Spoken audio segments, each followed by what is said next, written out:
नमस्कार, मैं वैभव आपका अपने चैनल निबंध 9 पर स्वागत करता हूं। ये चैनल 10th, 11th और 12th क्लास के मैथमेटिक्स सब्जेक्ट को डेडिकेटेड है। अगर आपको मेरा काम पसंद आए तो शेयर करें, क्योंकि मेरा मोटो ही है क्वालिटी एजुकेशन सबका अधिकार। और अगर आप सारे सिलेबस को कवर करना चाहते हैं तो आप मेरे चैनल को सब्सक्राइब करके सारे मेरी क्लासेस अटेंड कर सकते हैं। अब आप निबंध 9 को इंस्टाग्राम पे भी फॉलो कर सकते हैं। तो चलिए आज का लेक्चर शुरू करते हैं। स्टूडेंट्स, आज हम अपना नया चैप्टर शुरू कर रहे हैं, कंटिन्यूटी एंड डिफरेंशिएबिलिटी। तो इसका ये मतलब हुआ कि आज हम कैलकुलस शुरू करने जा रहे हैं, जो कि मैथमेटिक्स का एक बहुत ही ज़्यादा इम्पोर्टेंट पार्ट है। और इसमें सबसे पहले हम डिस्कस करेंगे कंटिन्यूटी। और कंटिन्यूटी स्टार्ट करने से पहले हम 11th क्लास का एक टॉपिक थोड़ा सा देख लेते हैं, लिमिट्स। लिमिट्स क्या था? हम लिखते थे x approaches to a fx is equal to l। इसका क्या मतलब होता था? इसका मतलब हमने पढ़ा था कि फंक्शन की वैल्यू x जब a को अप्रोच करेगा तो l के बराबर आएगी। इसका क्या मतलब हुआ? एक बार फिर मैं बता देता हूं कि फंक्शन की वैल्यू a के आसपास l रहेगी। और ये कब एग्जिस्ट करती थी? जब राइट हैंड लिमिट और लेफ्ट हैंड लिमिट बराबर आते थे। तो अब हम इससे एक स्टेप आगे बढ़ रहे हैं और बात कर रहे हैं कंटिन्यूटी की। तो कंटिन्यूटी वर्ड का मतलब क्या है? कंटिन्यूटी वर्ड का मतलब होता है लगातार होना। किसी भी चीज का लगातार होने को हम कहते हैं कंटिन्यूसली कोई चीज हो रही है।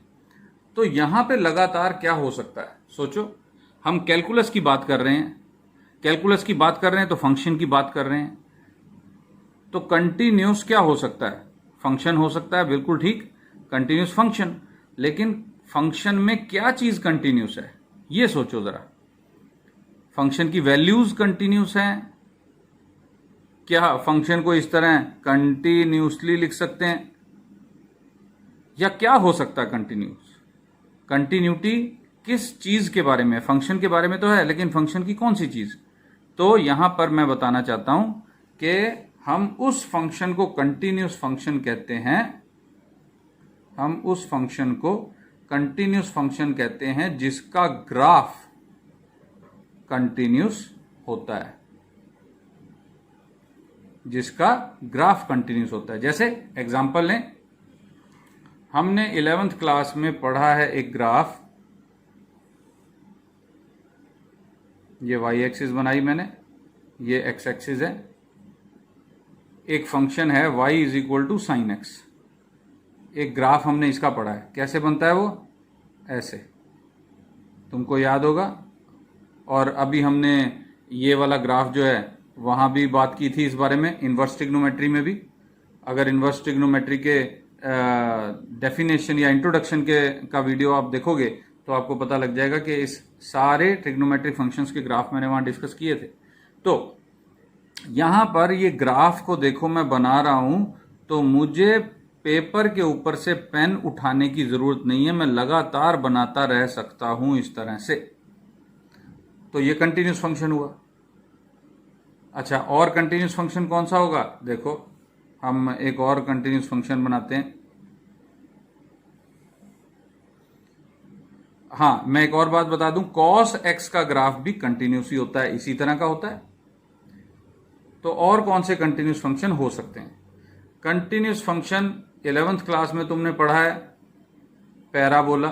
पैराबोला का ग्राफ देखो, हम यहां से बनाना शुरू करें, बगैर पेन को उठाए बनाते रह सकते हैं इस तरह से। तो पैराबोला कंटिन्यूस होता है, जिसकी इक्वेशन क्या होगी? y square is equal to 4ax। ठीक है स्टूडेंट्स, तो इस तरह से कंटिन्यूस फंक्शंस के ग्राफ मैंने तुम्हें बताए। अब एक ऐसा ग्राफ करते हैं जो डिसकंटिन्यूस हो, क्योंकि ये भी तो पता होना चाहिए ना कि डिसकंटिन्यूस फंक्शन कैसा होगा। तो डिसकंटिन्यूस फंक्शन स्टूडेंट्स, वो भी ट्रिग्नोमेट्री से हमें एग्जांपल मिल जाएगा। यहां पे अगर पाई बाय 2 है तो ये यहां तक बना। उसके बाद ये कौन सा ग्राफ है, y is equal to 10x। 10x का ग्राफ ऐसा ही होता है। उसके बाद फिर मैं पाई बाय 2 से आगे अगर ग्राफ बनाने की कोशिश करूंगा तो मुझे यहां से पेन को उठा के यहां लाना पड़ेगा और फिर यहां से यूं चलूंगा मैं और ऐसे जाऊंगा, और उसके बाद यहां पे फिर से मुझे अपना पेन उठा के यहां लाना पड़ेगा और फिर ऐसे करके बनाऊंगा। तो इसका क्या मतलब हो गया, ये डिसकंटिन्यूस ग्राफ है। देखो पाई बाय 2 पे डिसकंटिन्यूटी है, फंक्शन कंटिन्यूस नहीं है। तो ये तो हुई कंटिन्यूस ग्राफ की बात। कंटिन्यूस उसी को कहेंगे जहां पर कि लगातार फंक्शन की वैल्यूज आती रहें और हम बगैर पेन या पेंसिल को पेपर से उठाए वो ग्राफ बनाते जाएं, उसको कहेंगे हम कंटिन्यूस। ये चेक कैसे किया जाए, हम अब कंटिन्यूटी पढ़ रहे हैं तो ऑब्वियसली हम ग्राफिकल वेज नहीं पढ़ेंगे, हम एनालिटिकल वेज पढ़ेंगे। तो वैसे तो किसी भी ग्राफ की कंटिन्यूटी क्या इंपॉर्टेंस रखती है मैथमेटिक्स में, वो बाद की बात है, क्योंकि हम कंटिन्यूटी को पहले समझ लें कि कैसे फाइंड आउट करते हैं, फिर बाद में तो हम कंटिन्यूस है फंक्शन तो कितना इंपॉर्टेंस रखता है, कितना इंपॉर्टेंस नहीं रखता है, वो हम सीख लेंगे। लेकिन हम सबसे पहले ये बात करेंगे कि कंटिन्यूटी चेक कैसे की जाए। तो स्टूडेंट्स, मैं तुम्हें बता दूं, तुम्हारे दिमाग में आ रहा होगा कि ग्राफ बना के देख लो सर, पता लग जाएगा। लेकिन ग्राफ बनाना किसी भी कर्व का इतना आसान नहीं होता। ग्राफ बनाने के लिए तुम अगले साल पक्के तौर पे फर्स्ट ईयर में कर्व ट्रेसिंग का चैप्टर पढ़ोगे ही कैलकुलस में, और तुम देखोगे कि कर्व ट्रेस करना, एक सिंपल कर्व को ट्रेस करने के लिए भी हमें कम से कम 40 to 45 मिनट्स का क्वेश्चन होता है, वो कर्व ट्रेसिंग का 15 मार्क्स का।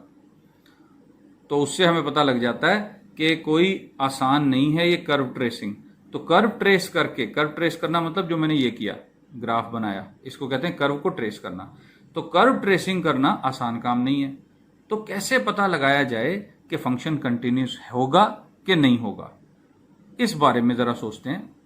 मैं पेज पलट लूं, उसके बाद फिर बात करते हैं इस पर।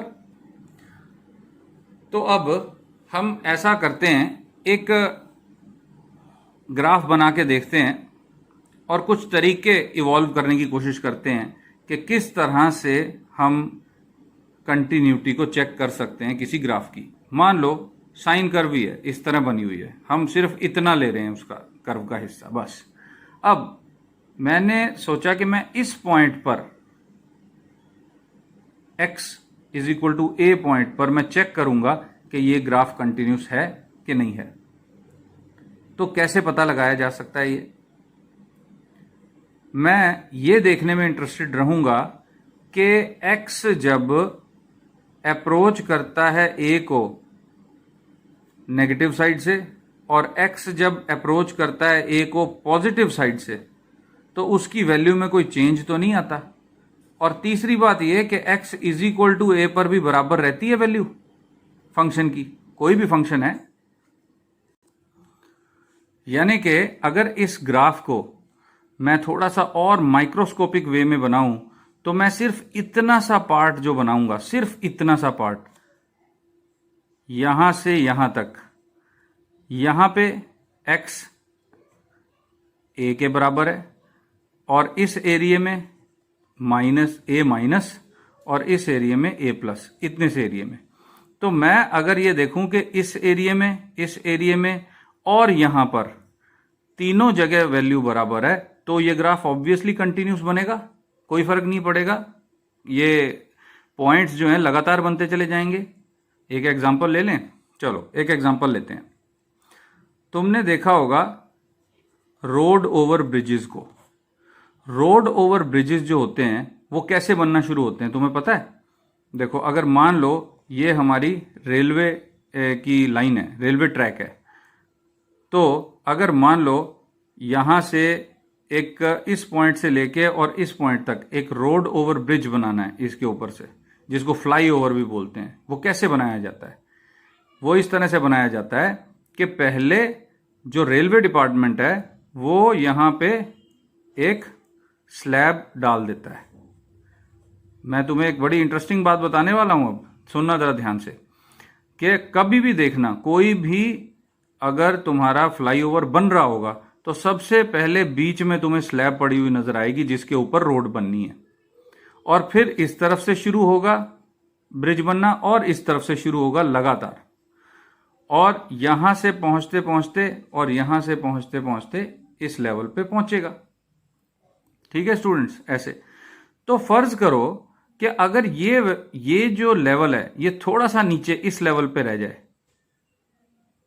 तो हम जानते हैं कि ये कंटिन्यूस नहीं होगा, ये रोड कंटिन्यूस नहीं बनेगी, ये इसके ऊपर से कोई कार कोई ट्रैफिक निकल नहीं सकता।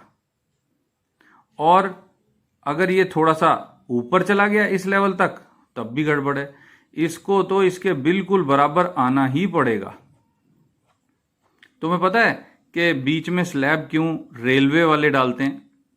क्योंकि वो कहते हैं कि रोड चाहे गिर जाए यहां से यहां से यहां से, कभी भी कुछ भी हो सकता है, लेकिन ट्रैक पे गड़बड़ नहीं होनी चाहिए, और वो अपनी मजबूती, अपनी चौड़ाई और अपनी लंबाई के हिसाब से वो स्लैब डाल के दे देते हैं। उसके बाद इस तरह से उसके ऊपर रोड बनाई जाती है। तो यहां पर हमने देखा कि इस तरफ से आने वाला और इस तरफ से आने वाला लेवल और ये वाला लेवल, ये तीनों लेवल्स बराबर होने चाहिए, तभी कंटिन्यूसली ये बनेगा ब्रिज।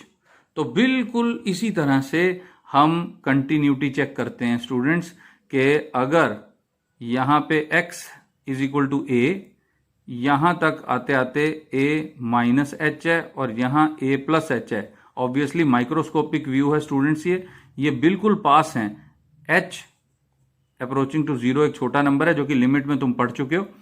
तो इस एरिया में और इस एरिया में जो फंक्शन की वैल्यू आएगी वही वैल्यू अगर इसमें हुई तो वो ग्राफ जो है वो कंटिन्यूस है। इसका क्या मतलब हुआ कि हम लिमिट एग्जिस्ट करती है, कैसे कहते थे, left hand limit is equal to right hand limit अगर हो जाए तो हम कहते थे कि limit exist.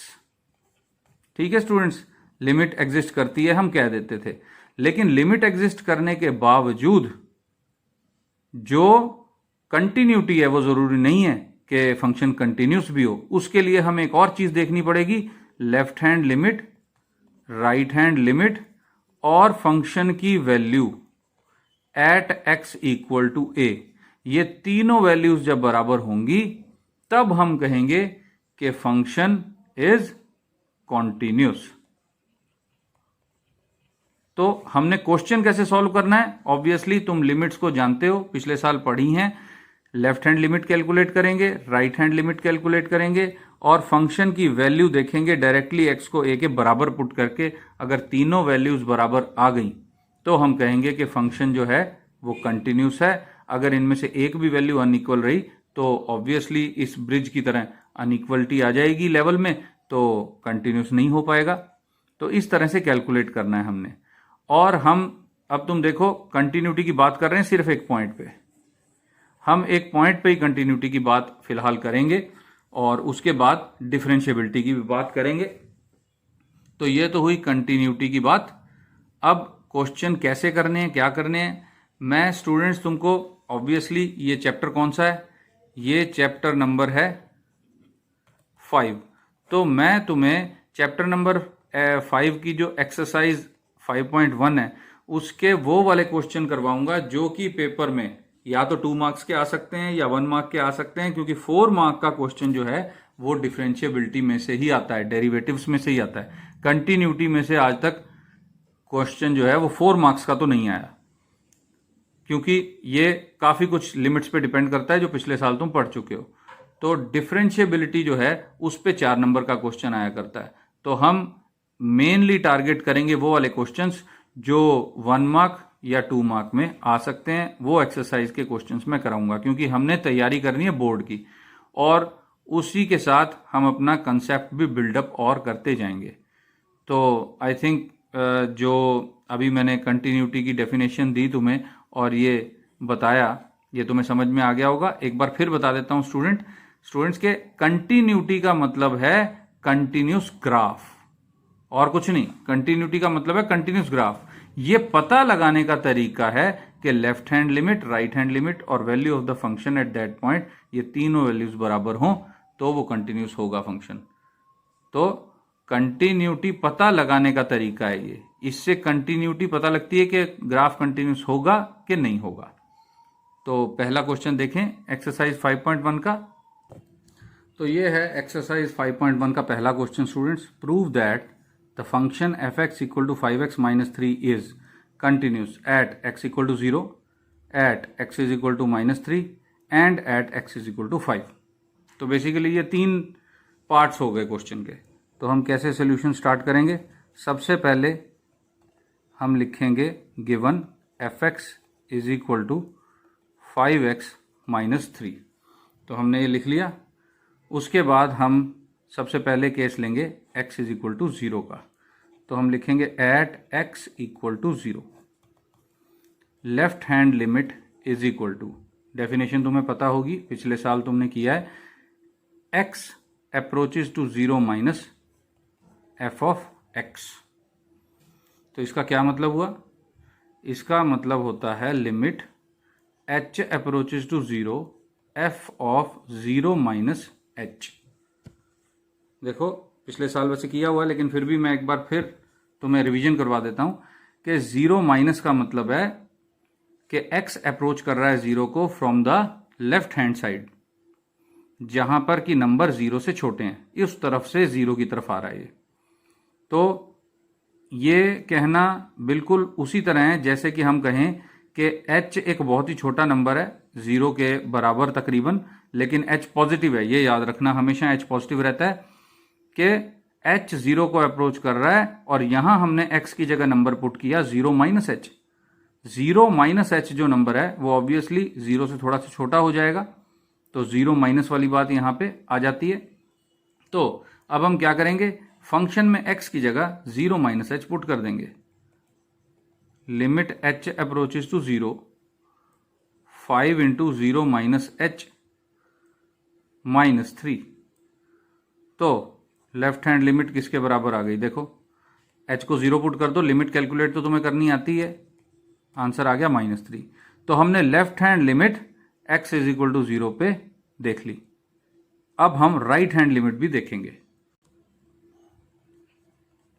Right hand limit क्या हो जाएगी?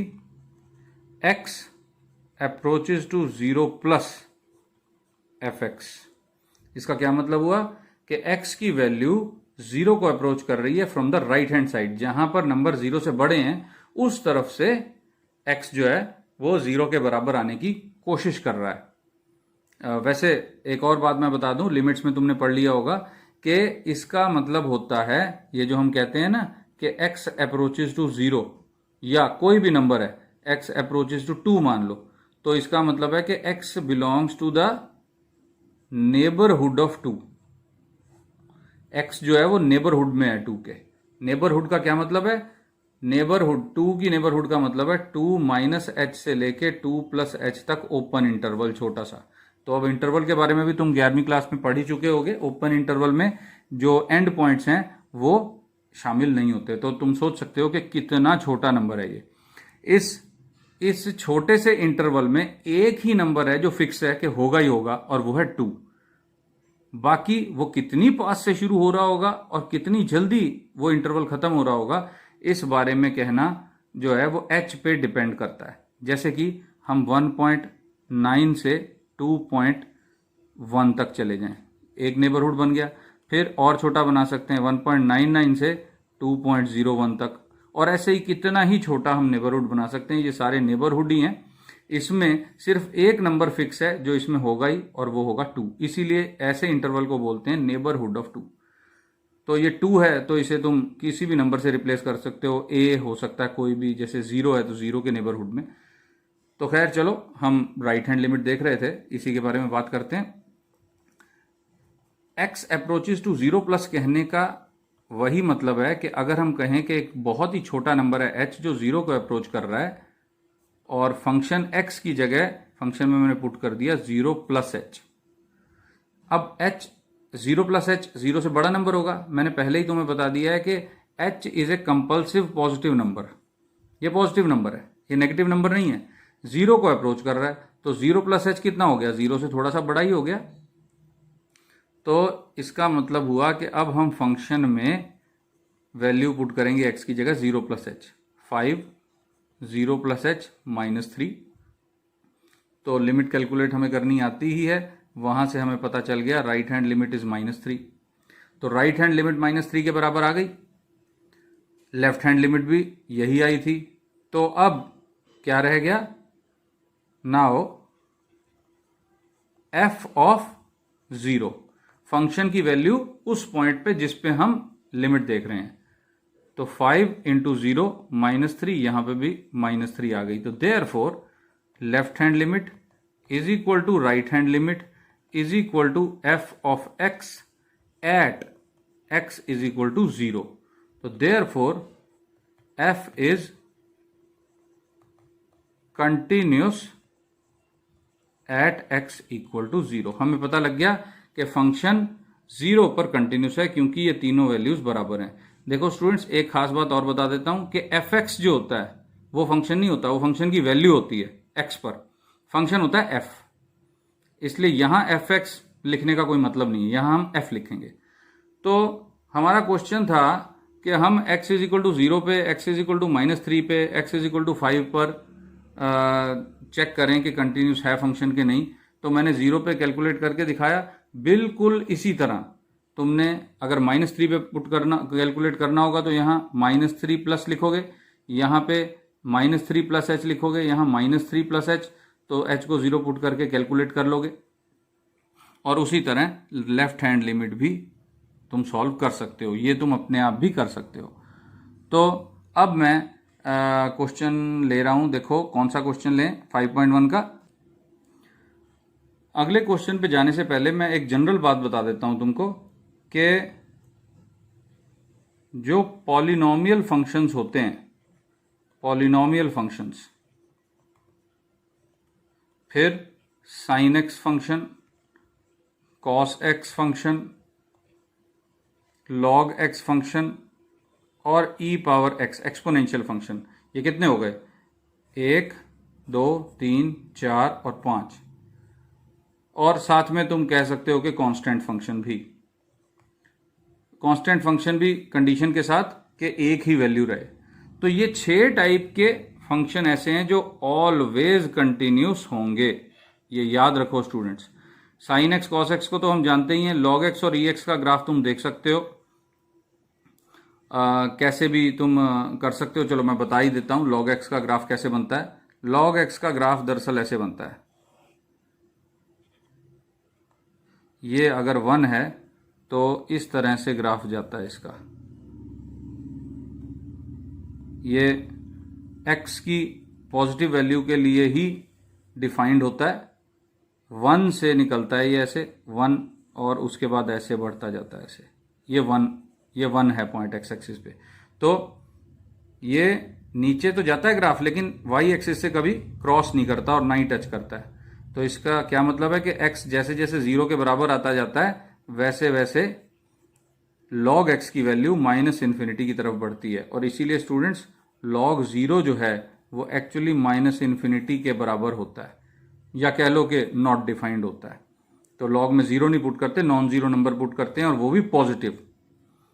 तो ये कंटिन्यूस ग्राफ दिखाई दे रहा है तुमको, कंटिन्यूस ग्राफ है ये, बगैर पेन उठाए बनाया जा सकता है। ऐसे ही e की पावर x का जो ग्राफ होता है वो ऐसे होता है, यहां से यूं, बगैर पेन उठाए हम डायरेक्टली बना सकते हैं। तो ये है e की पावर x का ग्राफ एक्सपोनेंशियल, तो ये भी कंटिन्यूस ग्राफ है। और कांस्टेंट में अगर fx is equal to k हो फॉर ऑल x, ये चेंज ना करें हम, तो ये भी कंटिन्यूस ग्राफ रहता है। तो ये सारे कंटिन्यूस ग्राफ हैं। ये जानते हुए तुम क्वेश्चन नंबर 3, 4 और 5 कर सकते हो। हम चलते हैं उस क्वेश्चन की तरफ जो एक्चुअली अब पेपर के, बोर्ड के पेपर के हिसाब से और आगे जो तुम्हारे एंट्रेंस टेस्ट वगैरह होने हैं उनके हिसाब से जिसका कंसेप्ट ज़्यादा इंपॉर्टेंट है, उस तरफ हम चलते हैं। क्वेश्चन नंबर 6, क्वेश्चन नंबर 6 है find all the points of discontinuity for the function. हमने क्या पता करना है कि कंटिन्यूटी के पॉइंट पता करने हैं सारे के सारे, और फंक्शन क्या दिया हुआ है 2x plus 3 when x is less than equal to 2 and 2x minus 3 when x is greater than 2। ये है हमारा फंक्शन। इस फंक्शन को तुमने इस टाइप के फंक्शंस 11वीं क्लास में देखे हैं, एक बार फिर हम बात कर लेते हैं, समझ लेते हैं इस फंक्शन को, अगर तुम्हें कंफ्यूजन है इस फंक्शन में। अगर तो हम x2 या उससे छोटा नंबर पुट करेंगे इस फंक्शन में यहाँ पे, तो ये वाली वैल्यू लेंगे, और अगर हम x को यहाँ पर 2 या 2 से बड़ा नंबर पुट करते हैं तो ये वाली वैल्यू लेंगे। तो ऐसा हो सकता है, डिफाइन किया है हमने फंक्शन, कोई प्रॉब्लम नहीं है। तो अब इसकी कंटिन्यूटी या पॉइंट ऑफ डिसकंटिन्यूटी चेक करनी है हमने।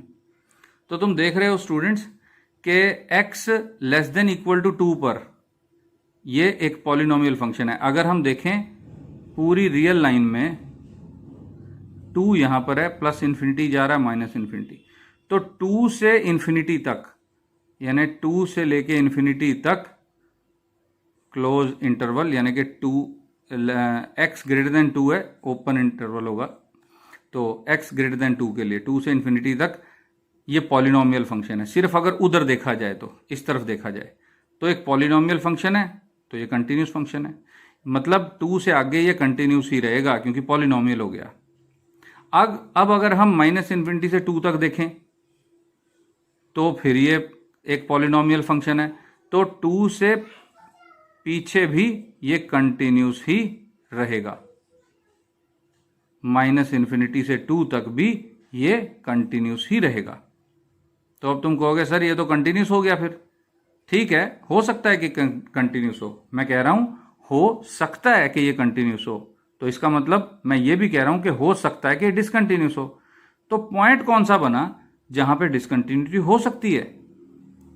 वो है 2, क्योंकि ये फंक्शन कुछ इस टाइप का है कि जैसे रिले रेस होती है, जैसे रिले रेस तुम्हें पता है उसमें क्या होता है कि एक रेसर दौड़ना शुरू करता है, यहां रुकता है, यहां दूसरा एक रेसर खड़ा होता है, वो बैटन उसको दे देता है और वो आगे लेके दौड़ता है।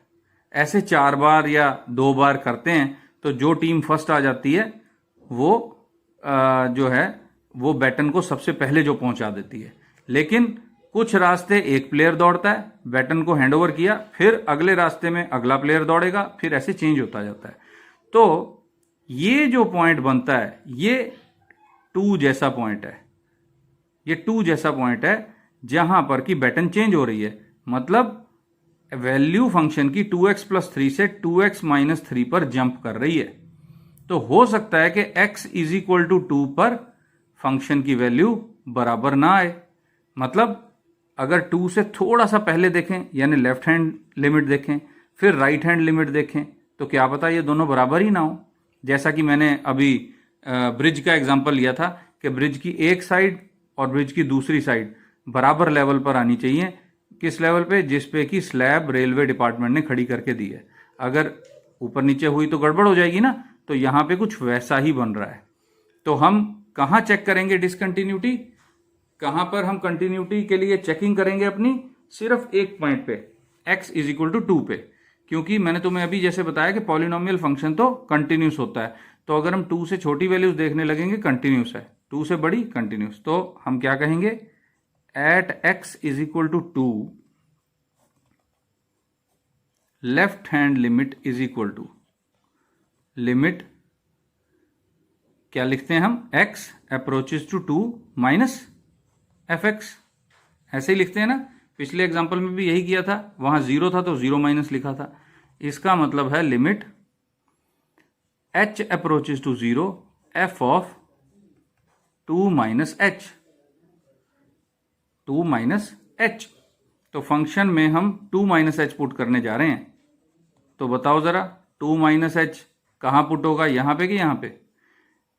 2 माइनस h का मतलब है 2 से छोटा नंबर, और 2 से छोटा नंबर ये यहां पे पड़ा है, यानी कि ये वैल्यू पुट होगी। तो कर देते हैं 2 इंटू 2 माइनस h प्लस 3। तो h को 0 पुट करो और आंसर ले लो।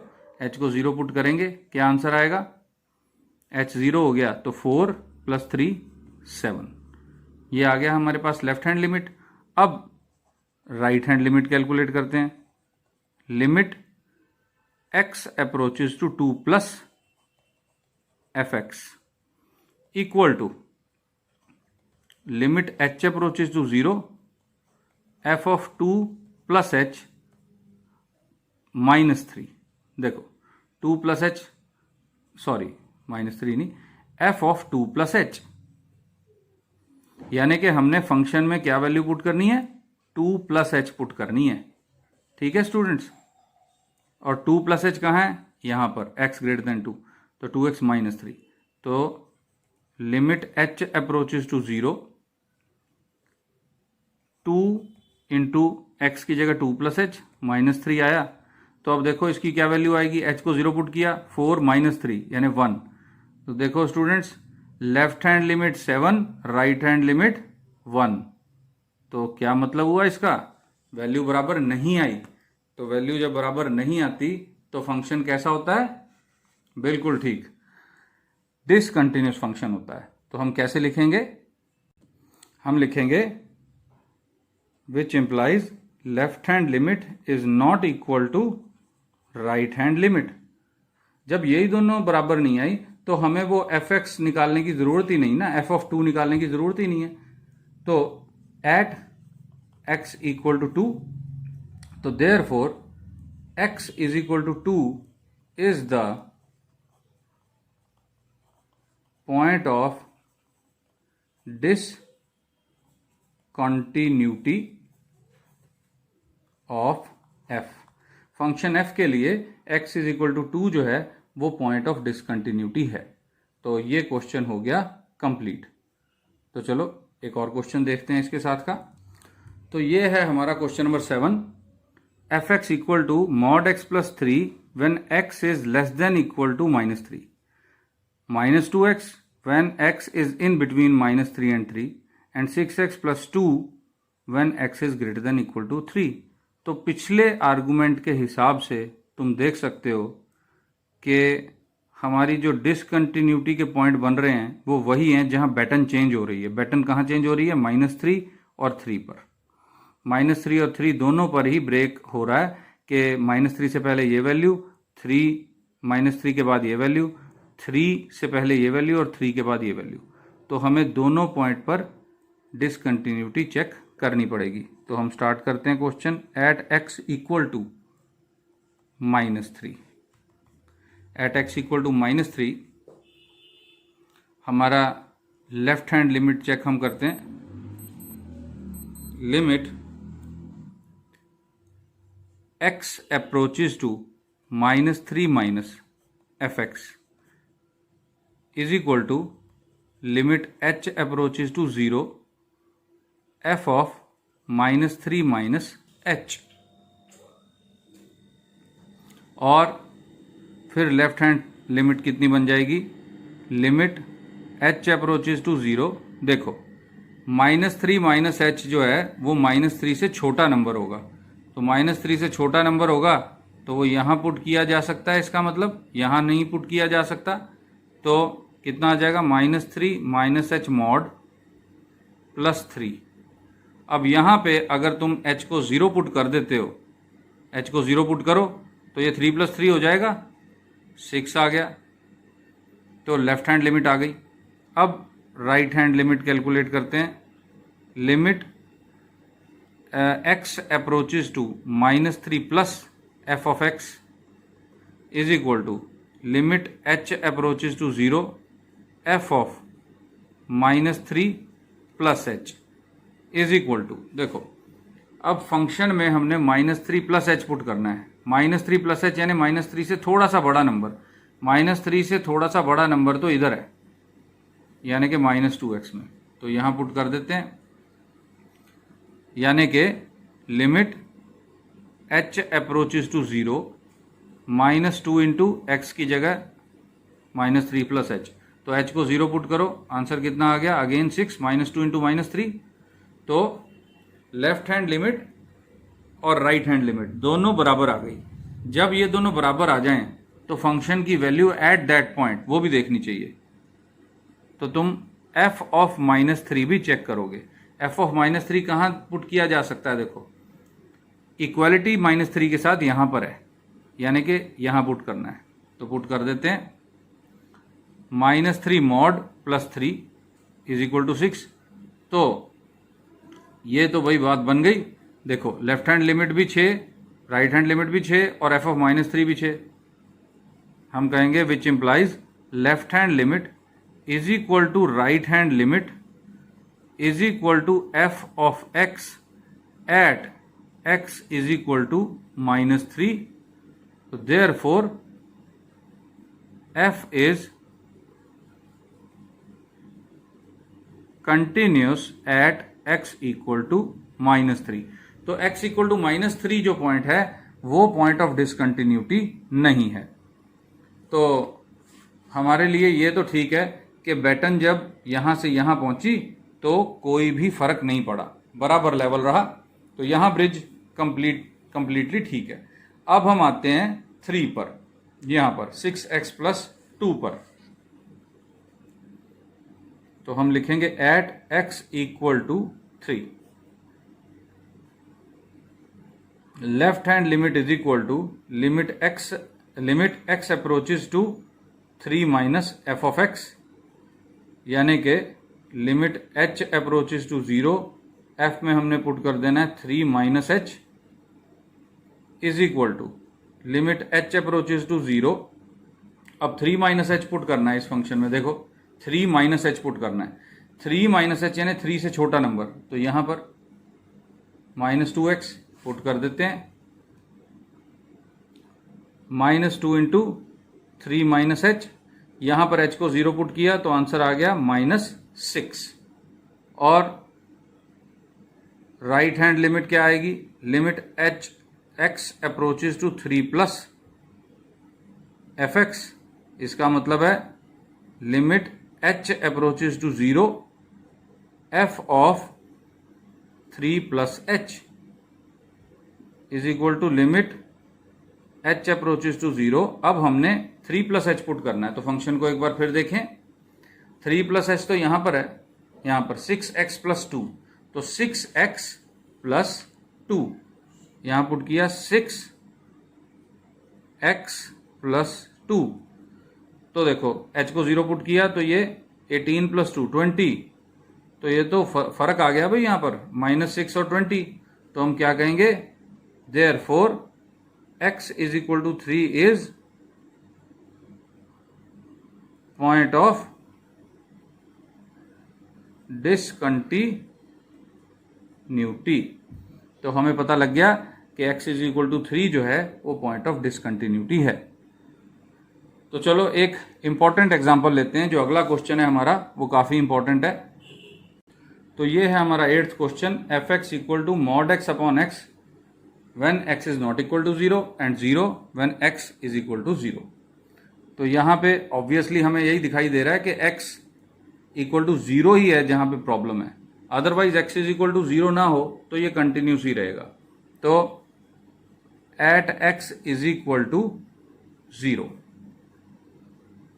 Left hand limit is equal to limit x approaches to 0 minus f of x is equal to limit h approaches to 0 f of 0 minus h is equal to limit h approaches to 0। अब 0 minus h जो है वो obviously 0 के बराबर थोड़ा ना है, तो हम कहां पुट करेंगे उसको? यहां पुट करेंगे, क्योंकि x इक्वल टू 0 पे 0 है। तो देखो 0 minus h mod upon 0 minus h, यहां पर क्या बन गया? ये limit h approaches to 0 h upon minus h। तो h से h कैंसिल हुआ, तो लेफ्ट हैंड लिमिट कितनी बन गई? -1। तो यहां पे राइट हैंड लिमिट भी कैलकुलेट करने की जरूरत नहीं है। पता है क्यों? देखो but f of 0 is equal to 0, ये तो गिवन है। फंक्शन में अगर 0 पुट करो तो 0 है वैल्यू। तो 3 वैल्यूज है ना, लेफ्ट हैंड लिमिट, fx और राइट हैंड लिमिट, तीनों में से अगर कोई भी 2 अनइक्वल आ जाएं तो डिसकंटिन्यूटी हो जाती है। तो ये डिसकंटिन्यूटी हो गई। which implies left hand limit is not equal to f of x at x equal to 0. Therefore क्या लिखेंगे? x is equal to 0 is point of discontinuity. तो ये क्वेश्चन हो गया सॉल्व. तो स्टूडेंट्स आज के लिए बस इतना ही. अब हम अगले लेक्चर में मिलेंगे और कंटिन्यूटी को आगे बढ़ाएंगे. तब तक इनकी प्रैक्टिस करो. Best of luck and thank you.